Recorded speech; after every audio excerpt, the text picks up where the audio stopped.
let's consider what happens when we have an object that's moving on a horizontal surface. So here's our object, and here's our surface.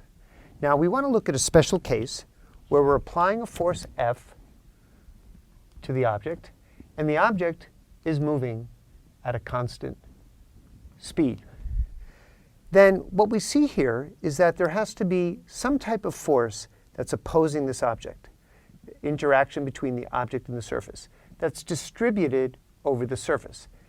For this, I'll write an arrow here to express that force. That's the tangential component of the force.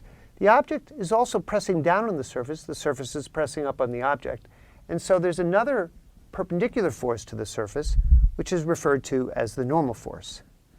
And the total vector sum of these two forces, the perpendicular part, the normal force, and the tangential part, is referred to as the contact force.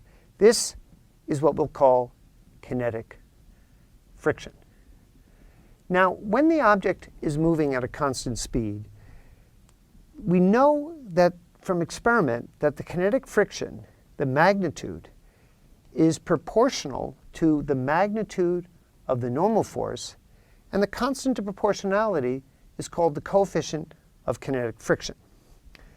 Now, this law is telling us something very interesting, that two key properties are, one, that it's independent of the contact area. Now, what do we mean by that? So let's look at the following picture. Suppose we have two objects of the same mass. On the surface, we're applying a force F, and the contact area here, A1. And we have a similar object, the same mass, on the same surface, and both objects are moving at a constant speed.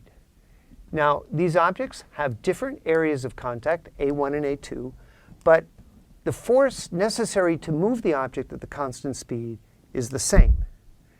And because of that, the kinetic friction is the same, and that indicates that it's independent of the contact area. And the other key property here, which we'll write over here, is that it's independent of the speed of the object. So we'll write that as independent of the velocity. And these three properties of kinetic friction are crucial for understanding the motion of objects across a surface, but we still don't have a very good theoretical model for explaining this, although today there's a lot of contemporary research which has made a lot of progress in understanding this interaction.